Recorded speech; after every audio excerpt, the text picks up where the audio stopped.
I'm Caleb Kidd Coy, Epic Legacy Hero Builder, and I'd like to welcome you to Living Like a Bank. Along with myself, you'll hear from other successful experts and people who are busy serving and empowering many lives. You'll see how we're showing others to become debt-free in record time as they build economic discipline while generating a bulletproof family legacy revenue stream together. We'll learn how to live and operate just like the banks do. What's up, everybody? We're back with the Business Book Club. Today, I am Caleb Kidd Coy, your alchemized slayer of mediocrity, heroic family legacy builder, and host of the Living Like a Bank podcast. If you haven't checked that out yet, please do so. And today, we are back talking about the 48 Laws of Power by Robert Greene. And joining me in the studio today, Mr. Christian McFarland. What's up, Chris? We are here to talk about saying less, but ironically, we're going to say a few things about it. Do I zip my lip now or later? Later, but we'll talk about when to say. Well, we've had some fun so far in these first few chapters, talking about these first few laws. Quite the contrast at times. And I don't know about you, but it's gotten me thinking about a lot of different things in the way that we approach our speech, which we're talking about today, of course, and how we approach people. So law number 4, always say less than necessary. Judgment. When you're trying to impress people with words, the more you say, the more common you appear and less in control. Ouch. Even if you're saying something banal, it will seem original if you make it vague, open-ended, and sphinx-like. I'll have to look into that sphinx-like. Powerful people impress and intimidate by saying less. The more you say, the more likely you are to say something foolish. So with that said, I'm going to be quiet and let you talk, Chris. Well, I immediately thought of my old freshman speech coach back at Manual High School the year before I met Michael in the booth there. And the one thing I remember from Mrs. Griggs' freshman year of high school was she had this great quote. It was, "Let thy speech improve upon silence, else remain silent." And that stuck with you, apparently. Yes, sirski. Yep. And I think that's very opposite to what we're talking about today. The other version of that I've heard that's just sort of, like everyone's probably heard this one before, but we're about to, one of the first things I want to talk about right in the chapter, it talks about Coriolanus, and we'll talk about his story a little bit. But he kind of typifies the adage, better to keep your mouth closed and say nothing than to open it and be thought an idiot and then open it and remove all doubt, right? Mm-hmm. That's kind of what Coriolanus did. So do you want to tell that story or should I? Well, I can intro it here if you want to tell the story. Coriolanus was a great military hero of ancient Rome. In the first half of the 5th century BC, he won many important battles, saving the city from calamity time and time again. Because he spent most of his time on the battlefield, few Romans knew him personally, making him something of a legendary figure. So this guy was a heroic legend of Rome. Immediately we think of, somebody like Gladiator film, right? And all the history that goes behind all of that. But this guy had a brutal demise. Chris, tell us about it. Yeah, I mean, I even think about guys like Ulysses Grant and Dwight Eisenhower in our American experience, right? Like returning war heroes. And now I'm not comparing those guys to Coriolanus, by the way, other than being war heroes. But I'll even say, unlike Grant and Eisenhower, he never actually took office because long story short, once people started like hearing what he had to say, and the more he opened his mouth, without getting into all the whys and particulars, he just basically turned out to be a pretty big jerk. And then when people didn't vote for him, he wanted to take their food away. And then he wanted to get rid of the democracy and get rid of the system of the tribunes, which were the representatives of the people, and turn everything over to the patriarchs. Well, other than that, I don't know what people had against him, but they wanted to throw him off a cliff.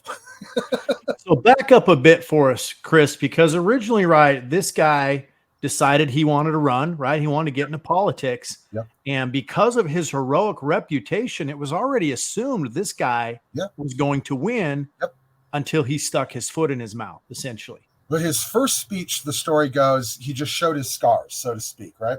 Correct. And everybody was so impressed that they were like, oh, yeah, Coriolanus. But he showed up on the day of and they didn't do balloting, of course, back then like we do now. There were like the public forum, and really it wasn't really very democratic by our standards. Women weren't allowed to vote. About a half of the people who resided in the area who were slaves couldn't vote. Other people who weren't considered citizens weren't allowed to vote.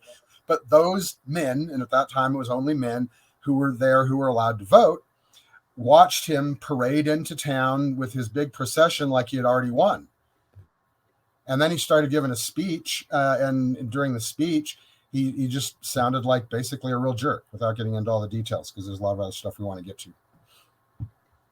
So essentially his ego kind of got in the way, and he thought he was a little more exalted than maybe he was. I mean, this ending was brutal. It said, when the people found out that Rome's great military hero would never return to the city, because they ended up, he was condemned to die. And then they ordered him to be thrown off a rock, and a few of the patricians managed to intervene, and they commuted the sentence to lifelong banishment. But they said that they celebrated, Rome's citizens celebrated in the streets that this great military hero would never return to the city. So first they're celebrating his potential, right, win in politics, and have gone from loving the man to absolutely hating him. And no one had ever seen such a celebration, not even after the defeat of a foreign enemy. That's saying something. That sentence caught my attention too. I mean, that's the total 180 reversal for this dude, right? Almost strictly because he opened his mouth too much after he already had the game in hand. How much of that mob mentality do you think had to do with this? Just out of curiosity there, Chris. I think that's part of why you do have to watch what you say. And I think the other part of it, what's even maybe more dangerous, and we're getting a little off I don't know if we're getting off the topic or not, but I've been reading tons of history, just general history, and even fiction about history. And like, it's even in the Bible, right? Like, you don't want to get taken to the jailer, because once you're in the hands of the system, like, good luck, pal. So I think there's a lot of that, and that's part of why you do need to kind of watch your tongue. And let's get to the next word here, which is taciturn. That's a big word, right? And it comes from a smaller word that's still kind of mysterious, tacit. But we all understand what that means. We all have like tacit approval. Like, for example, when we were kids, like, hey, mom, hey, dad, can I use the car? And they just kind of they just sort of throw the keys at you without saying anything. That'd be a good example of tacit approval, right?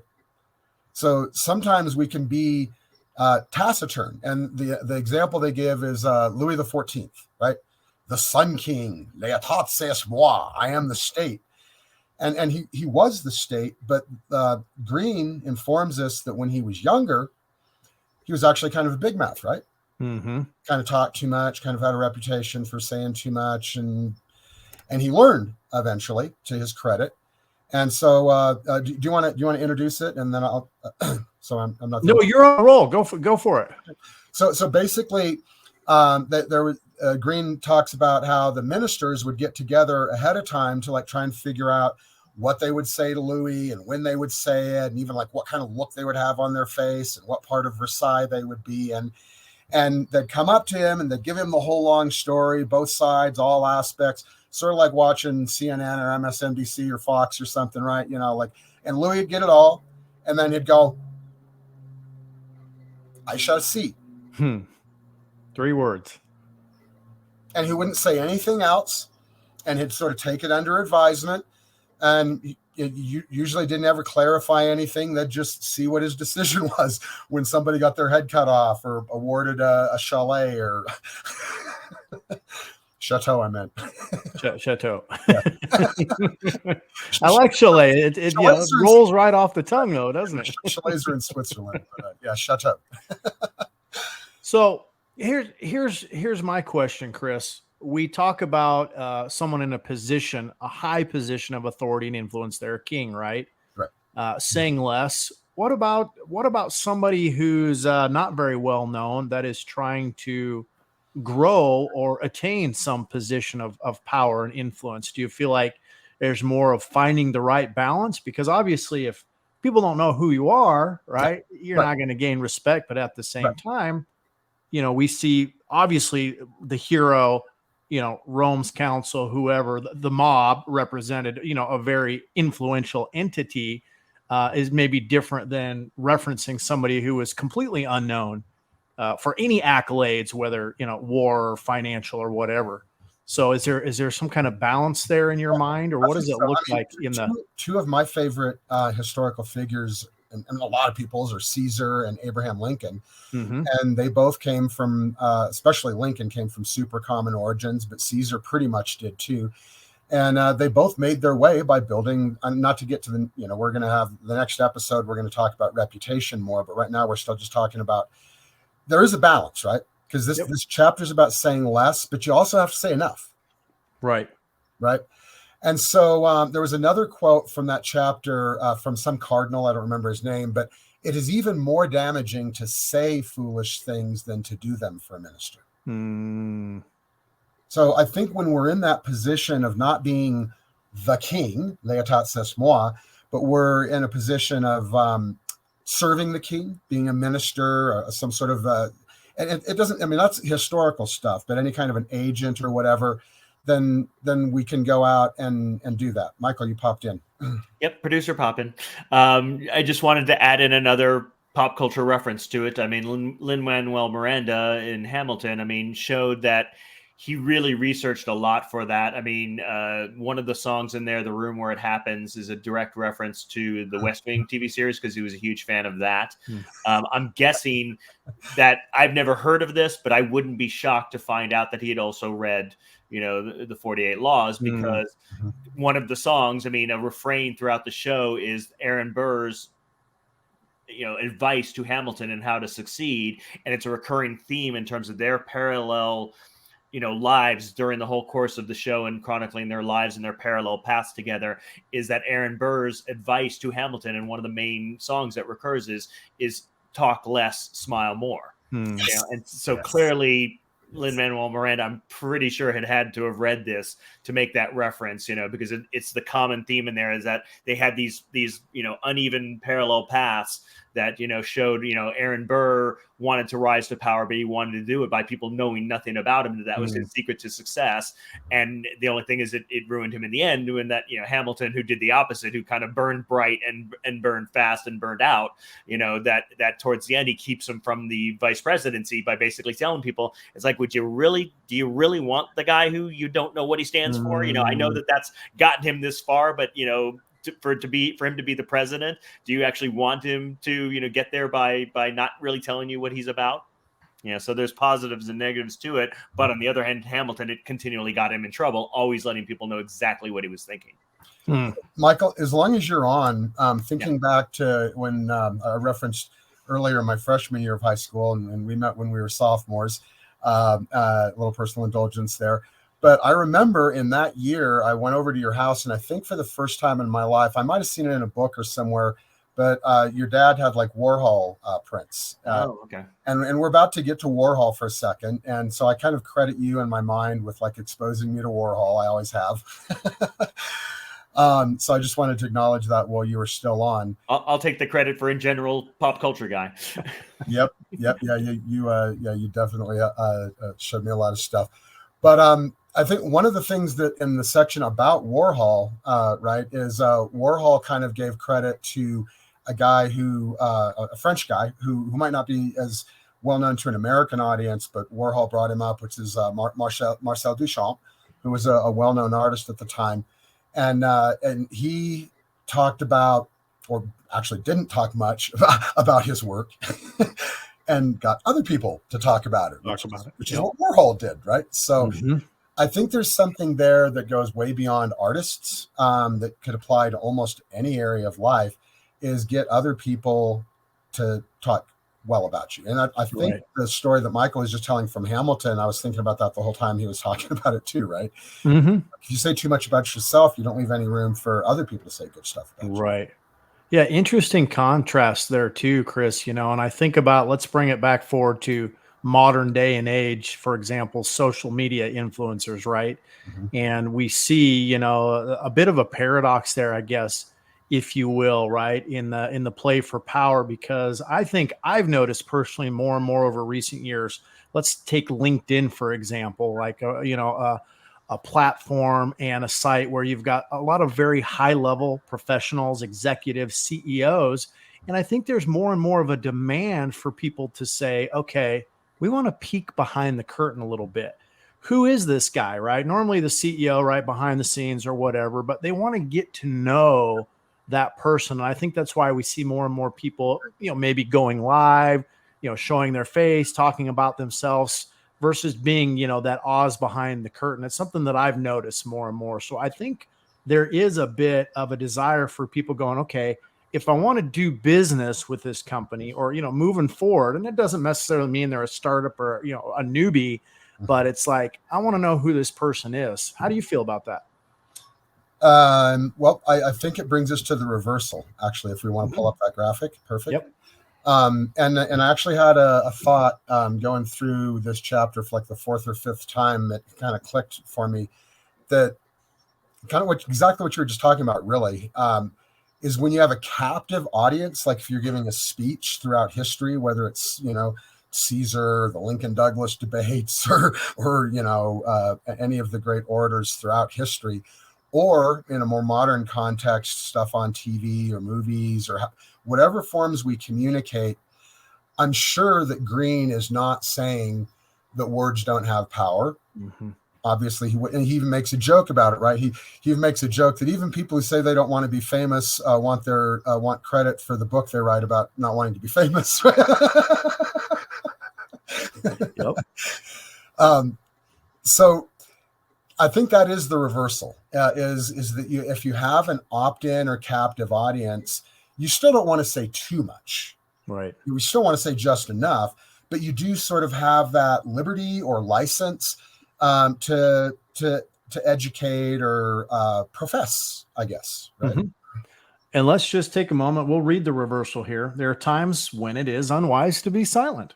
Silence can arouse suspicion and even insecurity, especially in your superiors. A vague or ambiguous comment can open you up to interpretations you had not bargained for. Silence and saying less than necessary must be practiced with caution then and in the right situations. It is occasionally wiser to imitate the court jester who plays the fool, and what you reference there, but knows he is smarter than the king. He talks and talks and entertains, and no one suspects that he is more than just a fool. Also, words can sometimes act as a kind of smokescreen for any deception you might practice. Whole other conversation there. By bending your listener's ear with talk, you can distract and mesmerize. The more you talk, the less suspicious of you they become. Mm-hmm. So anyway, by talking more, making yourself appear weaker and less intelligent, you can practice deception with greater ease. Whole other conversation there. Well, but I mean, it just goes to show that like you've got to, how much you're going to talk and about what depends on whether you're the king or the jester or maybe a courtesan somewhere in between, right? Yep. And if you're a courtesan talking to a courtesan, or if you're a courtesan talking to the jester, because you might, as a courtesan, you might have authority to tell the jester to go fill up your wine glass or something. Yep. Right? That is true. You wouldn't dare do that to the king. No. And I should hope not. They give a couple examples. That the guy who's, well, actually, that's I better not. There's the Russian guy. I want to do the Russian story before we have to get off the reversal and wrap up. Okay. There's the guy who was going to get hanged because he was a rebel and the rope broke. And back then, like usually that meant you were going to get off, and he probably would have if he hadn't run his mouth and said, "There, you see, in Russia they can't even make the rope." And that got back to the Tsar, and then they did it again, and this time he died. So, I mean, that does bring us to a more general point that would apply whether you happen to be a teenager in high school watching this, or a married person, or a grandpa, or a CEO. You could be any walk of life. And sometimes, I've been sitting on this one, okay? Getting in the last word can sometimes be the last word for you, at least as it comes to a relationship. Mm. And we just gave an example of it with the Russia one, right? We did. And we'll actually tease the next episode, because in our next episode, we're going to talk about 2 other examples of how basically running your mouth ruined a reputation, and how that also sank a couple people. But we'll tease that for now. There you go. Well, that was law number 4, guys. Always say less than necessary. Caleb, hope that was helpful. We've got enough time. I hear you going into the intro, and I've got a couple last things I really want to get to that I've got prepared here. Can I get this in? You can dig into it. All right. So there's 2 last things that I really felt were great anecdotes in this. The other one is like using, like when you're in a position of power, using that power to control situations. And I love the example of Kissinger. His guy was doing some project for him, and he brought it to him. He was like, "Here, Kissinger, read this." And he's like, "Is this the best you can do?" And so he took it back and worked on it. This happens like 3 times. And finally, the 3rd time he comes back, he's like, yeah, it's the best I can do. And Kissinger goes, "Well, okay, well, then I shall read it this time." When he could have just said it the first time. But maybe he saved himself reading 3 cruddy rough drafts. Mm-hmm. Yeah. So I love that story. And it does go to show you that when we're using words, obviously we have to use words, whether it's the Bible or any of the other great works throughout religious literature. I've got a couple of quick quotes here that we'll just wrap up on, okay? So according to the Christian Bible, no man can tame the tongue. It is a perverse evil, okay?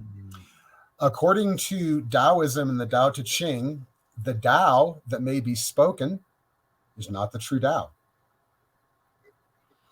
According to Judaism, and I'm going from King David here, Psalm 34, guard your tongue from evil. And in the Muslim tradition, the tongue is considered a wild horse, and adherents are admonished to train it to beauty and not let it run free. And in Buddhism, there's everybody's heard of the Eightfold Noble Path, and I'm not going to mention the whole Noble Path, but just a couple examples like right conduct, right action, right livelihood. Well, one of the things is right speech, okay? And so on right speech, according to a quick search I did on the internet, in Buddhist teachings, there's 4 keys to right speech, and they kind of sum up what we talked about. So, by the way, going back to the thesis of whether or not Manuel Miranda read 48 Laws of Power, whether he did or didn't, I think it's almost even more powerful if he came to that independently, Michael. Mm-hmm. So to wrap it up, in Buddhism, according to the right speech, it should avoid false, slanderous, harsh, or idle speech. Those are examples of not right speech. So we want to seek for the opposite of that. And then just to wrap it up on a slightly humorous thing, and I'll let you do your conclusion, but I'm going to stick my tongue out at you, Caleb.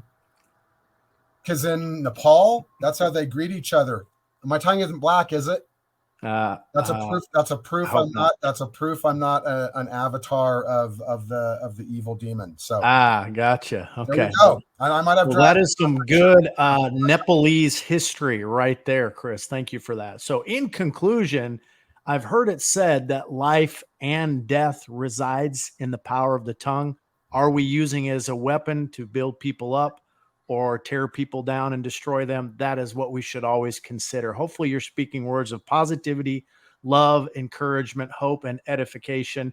And in the rare occasion when necessary, you use it as a tool for otherwise. That said, Chris, thanks for joining me today for law number 4.